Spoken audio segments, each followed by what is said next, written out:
விநாயகர் விநாயகர் எடுத்த 8 அவதாரங்களும் அதற்கான காரணமும் வாங்க இந்த வீடியோவில் பார்க்கலாம். ஸோ பெருமாள் எடுத்த 9 அவதாரங்கள் பற்றி எல்லாருக்குமே தெரியும். ஆனால் விநாயகர் எடுத்த அவதாரங்கள் பற்றி யாருக்குமே தெரிஞ்சிருக்காது, மேக்ஸிமம் தெரியாது. 8 அவதாரம் அப்படிங்கும்போது யாருக்கு என்னென்ன அவதாரம் தெரியாது.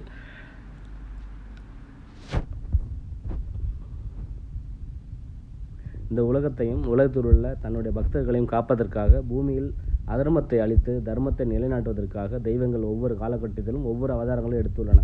மகாவிஷ்ணு, முருகன், சிவன் போன்ற எல்லாருமே அவதாரங்கள் எடுத்து இந்த உலகத்தை காத்திருக்காங்க. ஸோ அந்த வரிசையில் விநாயகர் பெருமானும் 8 அவதாரங்கள் உள்ளது.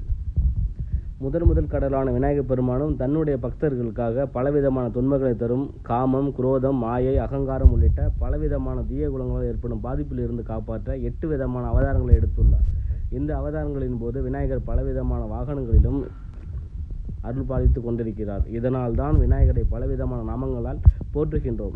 எந்த கெட்ட குணத்தை அழிப்பதற்காக விநாயகர் எடுத்த அவதாரத்திற்கு என்ன பெயர் என்பதை வாங்க இந்த வீடியோவில் பார்க்கலாம். முதல் அவதாரம் வக்கிரதுண்ட அவதாரம். இந்த அவதாரத்தில் விநாயகர் பெருமான் சிங்க வாகனத்தில் வந்து மச்சாசுரன் என்ற அசுரனுடன் போரிட்டு வெற்றி கொண்டார். இரண்டாவது அவதாரம் ஏகதந்தம் அப்படின்னாக்கா மாதாசுரன் என்ற அசுரனை அழிப்பதற்காக விநாயகர் பெருமான் இந்த அவதாரத்தை எடுத்தார். மூன்றாவது அவதாரம் மகோதரா அவதாரம். மோகாசுரன் என்ற அசுரனிடம் இருந்து உலகத்தை காப்பதற்காக விநாயகர் பெருமான் இந்த அவதாரத்தை எடுத்தார். மாயை என்ற மற்றும் குழப்பங்களை ஏற்படுத்தக்கூடிய தன்மை கொண்டவன் இந்த மோகாசுரன். நான்காவது அவதாரம் கஜாஜனம். லோபாசுரன் என்ற அசுரனை அழிப்பதற்காக விநாயகர் பெருமான் இந்த அவதாரத்தை எடுத்தார். பேராசைக்கு காரணமான இந்த அசுரன் செல்வத்திற்கு அதிபதியான குபேரனின் மகன். லம்போதரா ஐந்தாவது அவதாரம். கோபத்திற்கு காரணமான அசுரனான குரோதாசுரனை அழிப்பதற்காக விநாயகர் எடுத்த அவதாரம் இந்த லம்போதரா அவதாரம்.